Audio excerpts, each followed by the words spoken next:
Imagine this: 6,000 courageous American sailors living and working aboard a 1,092-foot long fortress of steel, drifting through the vast, unpredictable waters of the Pacific Ocean. Their home, the USS Nimitz, one of the world's most iconic and battle ready aircraft carriers. Weighing in at nearly 100,000 tons and powered by twin nuclear reactors, this warship is capable of sailing for over 20 years without ever stopping to refuel. It's a symbol of global reach, national strength, and strategic deterrence. But beneath its formidable exterior lies a quieter, grittier reality, one not often captured in documentaries or war movies. Because here's what most people never see: the day to day life that powers this giant.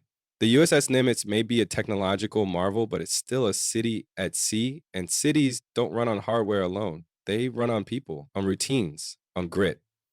And what these sailors endure isn't always the danger of missiles or torpedoes.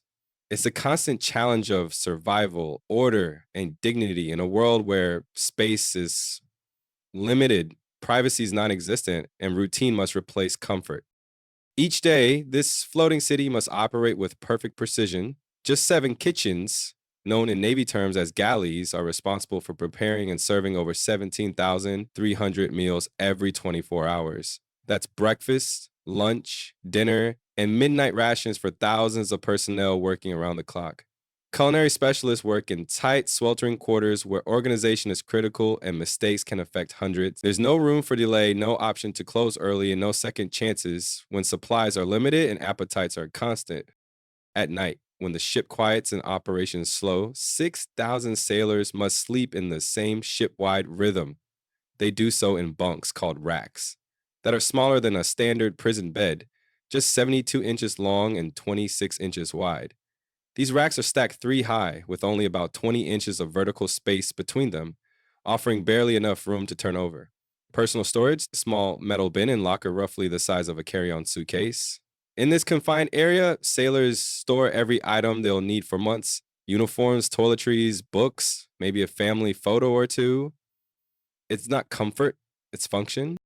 And come morning, hygiene becomes a communal exercise in patience and routine. Each berthing area is outfitted with a handful of showers, often just 4, and a few toilets to serve up to 100 sailors. The showers are narrow metal stalls with thin plastic curtains, functional but far from relaxing. Sailors have mastered the Navy shower, a quick rinse to conserve water. Get wet, turn the water off, soap up, rinse again. It's not luxurious, but it works. And it must, because water, time, and space are all in short supply.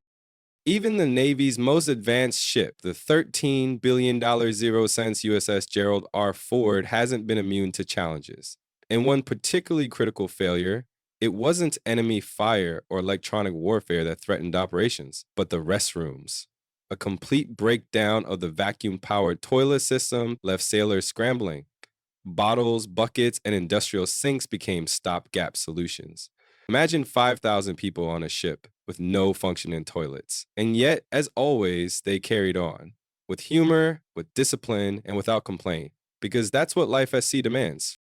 This is the hidden world beneath the flight deck, the one most people never think about. It's not just fighter jets and command centers, it's scraped knuckles in the kitchen, aching backs in the engine room, and quiet nods of understanding between sailors passing each other in the hallway at 2 a.m. It's routine born out of necessity and resilience formed under pressure.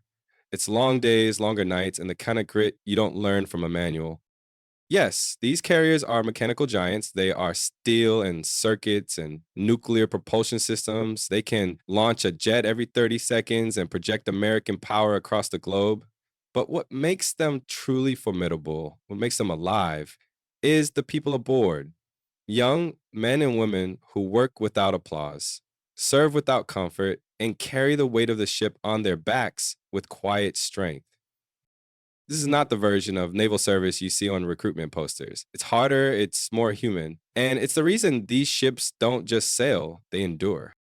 Feeding an entire city at sea is no small task, and it's one of the most complex, high stakes operations aboard any aircraft carrier. It's a responsibility few civilians ever think about, but without it, the mission would collapse. When the USS Harry S. Truman deployed to the Eastern Mediterranean in 2018 to support operations against ISIS, it wasn't just fighter jets and munitions that had to be meticulously planned. It was breakfast, lunch, and dinner for thousands. Behind that enormous effort stood Chief Petty Officer Naomi Goodwin, who carried a burden that would send most professional chefs running, coordinating and supervising the preparation of 17,300 meals every single day for a crew of 5,500 service members.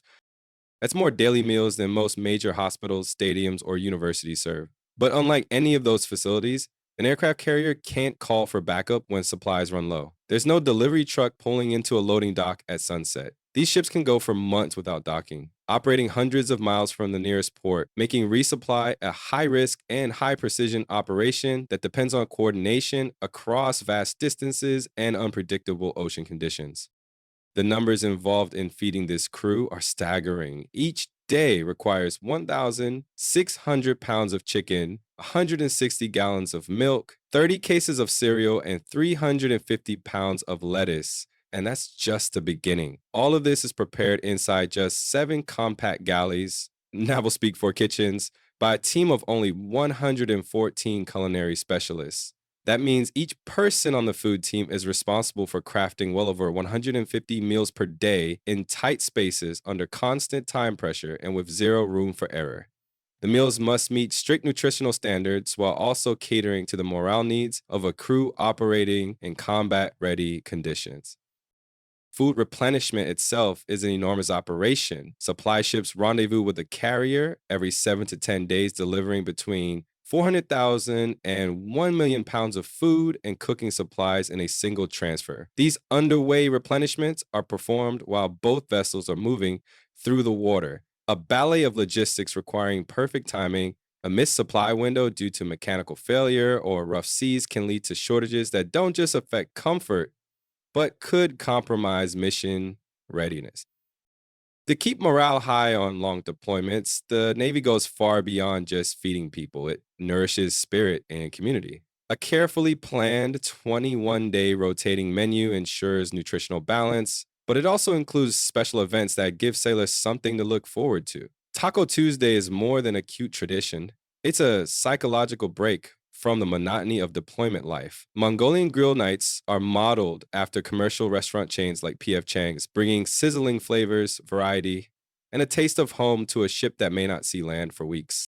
Then there are the birthdays. The Navy never forgets its sailors' special days. Aboard the Truman and other carriers, birthdays are marked by a formal dinner featuring tablecloths, real glasses, and silverware. Sailors are offered choices like prime rib or lobster, luxury items in the middle of the sea. It's not just about the food, it's about reminding each sailor that they are seen, valued, and respected, even in the middle of an ocean halfway across the world. For many sailors, these meals become emotional lifelines. They are the moments when the pace slows just enough to share a conversation, crack a joke, or feel briefly at home. As Chief Petty Officer Goodwin put it, the galley is not just a kitchen, it's a cornerstone of the ship's morale, a space where camaraderie is built and the human spirit is sustained. These meals are more than fuel. They are a quiet, unshakable promise that even far from shore, the Navy takes care of its own. And without them, none of the rest, the missions, the operations, the readiness, would be possible. Does everyone eat the same meals aboard an aircraft carrier? It's a fair question, and the answer reveals much about the traditions, hierarchy, and deep-rooted structure of military life at sea.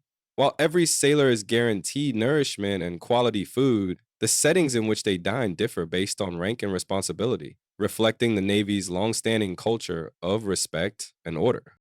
Officers take their meals in the wardroom, a designated and formal dining area that mirrors the seriousness of their roles. This space is marked by an atmosphere of dignity and discipline. Seating is assigned, conversations are often more subdued, and meals are served with real silverware and carefully balanced nutrition. The wardroom is not just a place to eat. It's where strategic discussions happen between operations and where officers momentarily step away from the burden of command while maintaining a sense of composure and readiness. The setting reminds everyone that with rank comes responsibility, not just in battle, but in every corner of life on the ship.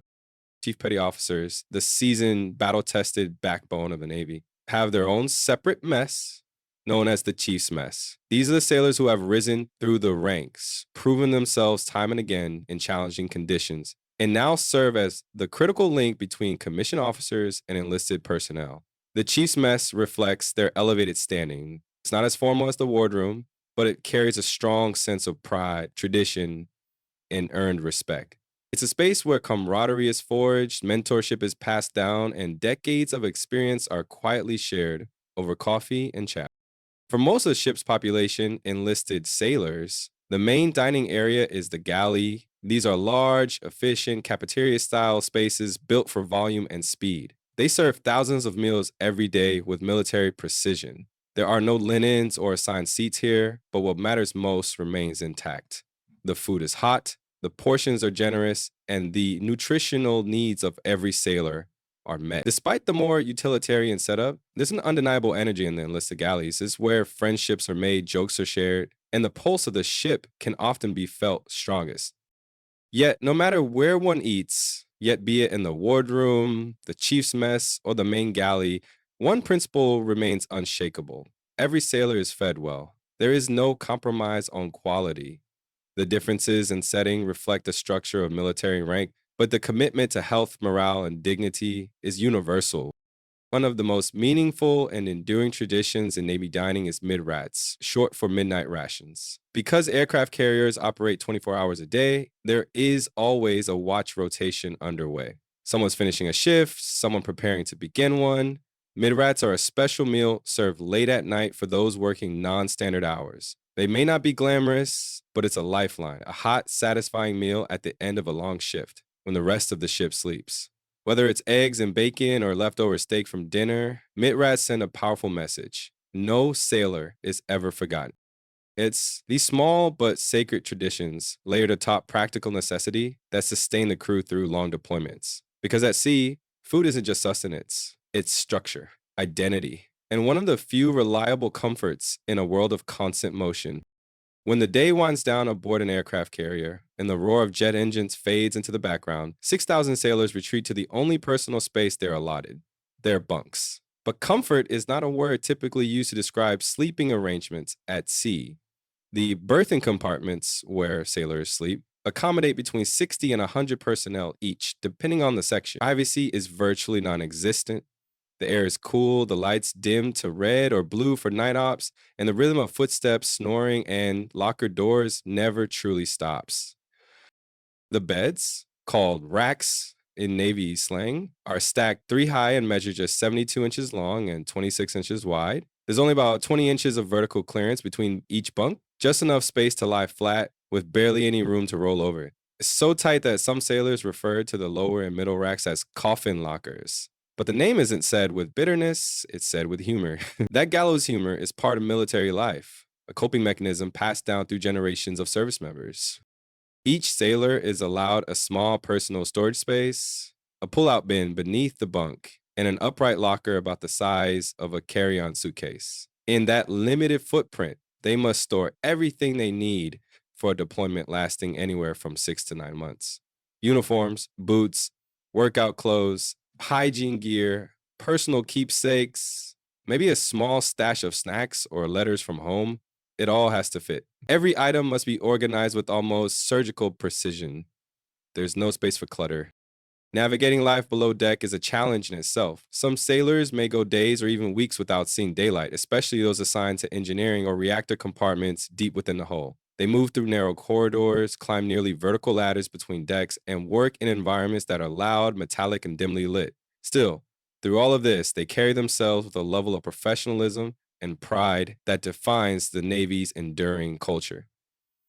So, even aboard the Navy's most advanced and expensive carrier, the $13 billion 0 cents USS Gerald R. Ford, personal space remains a rare luxury. The ship is a technological marvel packed with cutting-edge systems, electromagnetic catapults, and nuclear reactors. But when it comes to living quarters, space is still governed by necessity and efficiency.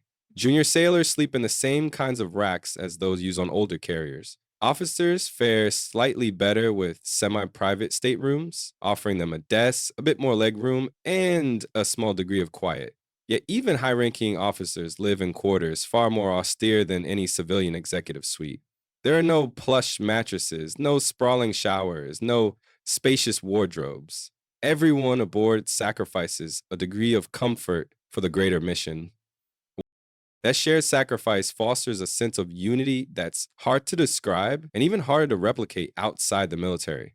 Living shoulder to shoulder, waking at odd hours, navigating tight spaces, and enduring the same physical discomforts creates a bond between crew members that lasts a lifetime. It levels the playing field and reinforces the idea that every job, no matter the rank or title, is vital to the mission. Take First Class Petty Officer Preston Mueller, a sailor from De Pere, Wisconsin. He works in one of the most critical and high pressure areas of the ship, the nuclear reactor plant. Despite the long hours and the cramped environment, he speaks about his job with deep pride. For him, and many like him, the size of the sleeping space doesn't matter. What matters is the purpose, the discipline, and the sense of belonging to something bigger than himself. To help sailors unwind during their rare moments of downtime, many berthing areas are equipped with small communal spaces, makeshift lounges with modest comforts. These typically include wall mount televisions connected to satellite dishes, offering a limited selection of live news, sports, or movies. For a few minutes between watches, these common areas become gathering places where friendships are reinforced, memories are made, and a little bit of normalcy is preserved amid the steel and structure of naval life. Because at the end of the day, whether they're working in the engine room, on the flight deck, or in the kitchen, every sailor aboard a carrier sleeps in the same rhythm of discipline and endurance, each one contributing to the heartbeat of a warship that never truly sleeps. Personal hygiene aboard an aircraft carrier is a challenge unlike any faced in civilian life. With thousands of sailors living in close proximity, cleanliness becomes not just a matter of comfort, but one of health, discipline, and morale. Typically, between 80 and 100 sailors are assigned to a single berthing area, and those service members must share just 3 to 4 showers and a handful of toilets. Privacy is minimal. The shower stalls are narrow, metal framed cubicles lined with thin plastic curtains that sway with every movement. There's no luxurious tile or spa like warmth here, only the bare essentials, maintained with military precision. Despite the sparse facilities, sailors have adapted through discipline and efficiency. They perfected what's known as the Navy shower, a time tested method designed to conserve precious fresh water. Sailors step in, quickly rinse off, turn the water off completely, apply soap and shampoo, then turn the water back on for a final rinse. This technique reduces water usage to about 3 gallons per shower, compared to the 60 gallons used during a typical civilian shower at home. It's not about indulgence, it's about function, conservation, and sustaining the mission. Behind the scenes, cutting edge engineering supports this system. Aircraft carriers are equipped with powerful nuclear powered desalination systems that convert vast quantities of seawater into potable fresh water daily. These systems make it possible for thousands of sailors to maintain hygiene and hydration, even during extended deployments in remote oceans far from any land based infrastructure. Yet, even the most advanced systems aren't immune to failure. On the USS George H.W. Bush, sailors encountered persistent and serious issues with the ship's plumbing. Hundreds of restrooms experienced repeated breakdowns, some rendered completely inoperable for extended periods. The culprit? A new vacuum powered waste system intended to be more efficient than traditional plumbing. In practice, it often proved temperamental, prone to clogging and requiring constant attention. When these failures occurred, sailors showed the same adaptability and resolve that defines military life, using makeshift alternatives, rerouting to distant heads, restrooms, and staying focused on their duties while engineers worked around the clock to restore full service. The Navy took these challenges seriously. On its newest and most advanced carrier, the $13 billion 0 cents USS Gerald R. Ford, engineers adopted a bold, forward-thinking solution: gender pneumo restroom facilities across the ship. This move wasn't just logistical, it was strategic, with women now comprising approximately 18% of active duty Navy personnel and increasing each year. The design allowed greater flexibility in crew assignments, accommodations, and facility access.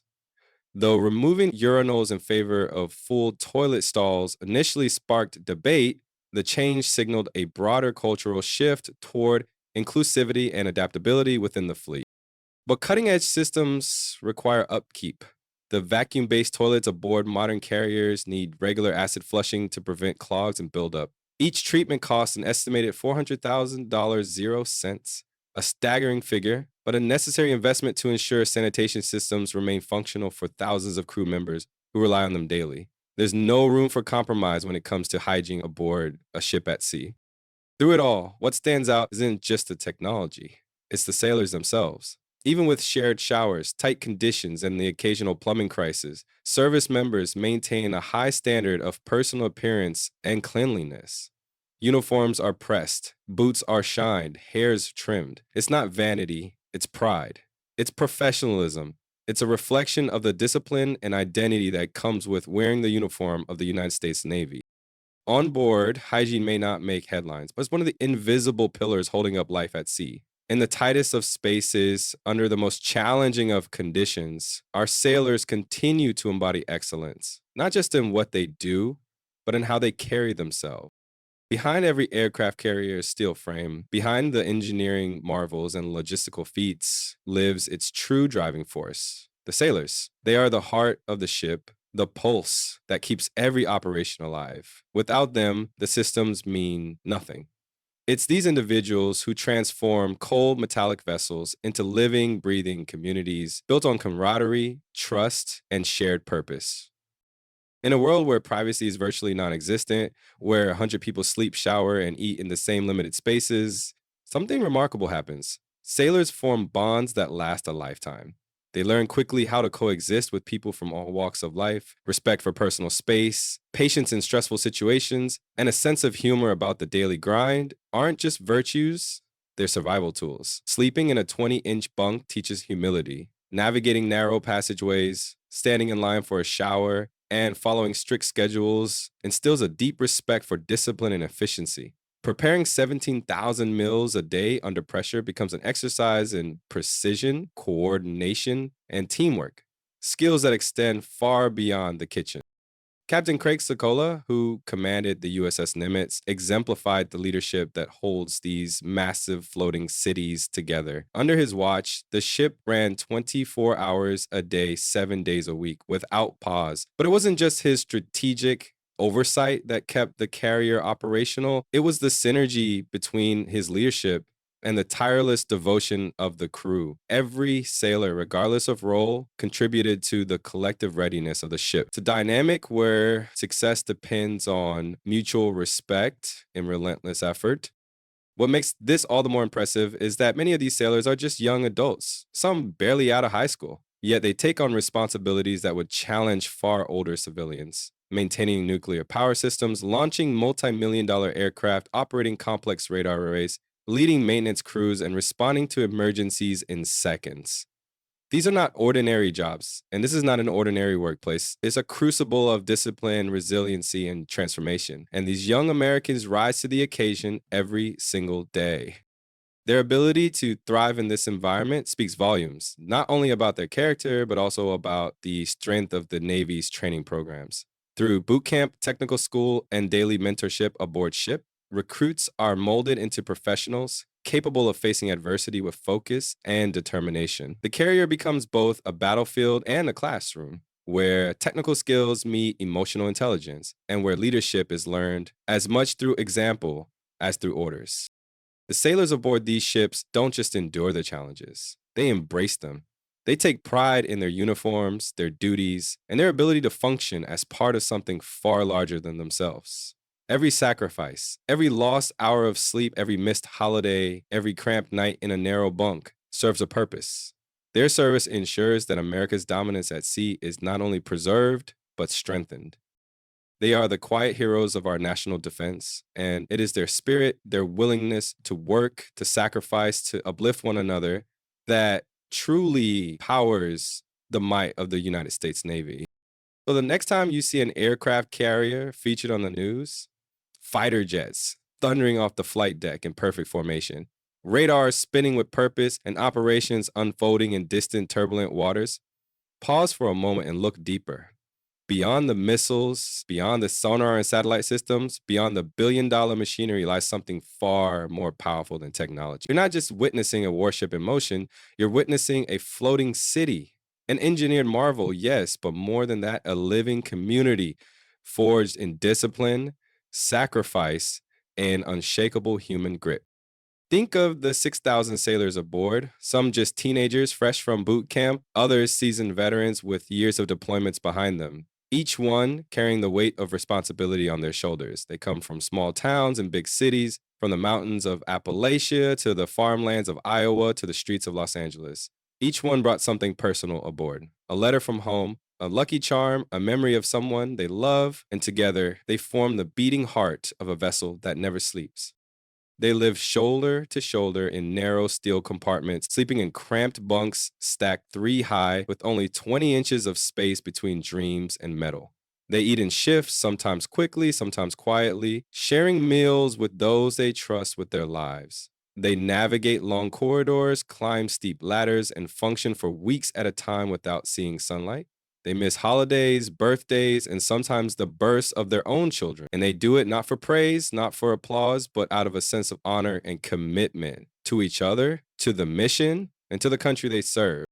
These carriers are more than mobile air bases. They are living proof of American perseverance and cooperation. They represent what's possible when people of different backgrounds come together with a single purpose: to protect, to serve, and to uphold peace through readiness. From the culinary specialist chopping onions at 400 to the deck crew handling jet fuel in blistering heat, to the nuclear engineers keeping the ship's reactors humming beneath the surface. Every role is essential. Every task, no matter how small, feeds the mission. This is not just hierarchy, it is harmony. And make no mistake, these aren't just roles, they are acts of devotion. The technician checking voltage levels, the air traffic controller managing 30-second windows, the chaplain comforting a grieving sailor. Each one plays a part in maintaining an ecosystem of trust and precision. It is their collective willpower, their synchronized sacrifice, and their silent endurance that keeps America's military edge sharp and its global presence steady. So, if this story moved you, if you were inspired by the quiet heroism, the grit, the order, and the relentless humanity pulsing behind these steel walls, consider standing in support. Give this video a thumbs up. Subscribe for more true accounts from those who serve, not for recognition, but because they believe in something greater than themselves. Help ensure their stories are heard, because they are not just stories of war, they are stories of teamwork, character, and sacrifice. In the end, America's naval strength doesn't come from steel alone. It doesn't come from missile systems or flight decks or radar domes. It comes from the courage of the men and women who climb aboard these ships, knowing full well what they're giving up and choosing to do it anyway. It comes from the strength of a sailor's handshake, the silence of a midnight watch, and the laughter echoing in a crowded berthing area after a long shift. They are the quiet force behind every mission, the steady hands beneath every launch, the unseen guardians of freedom who sail under no spotlight but carry the torch of liberty wherever the oceans reach. They are what truly makes the United States Navy great,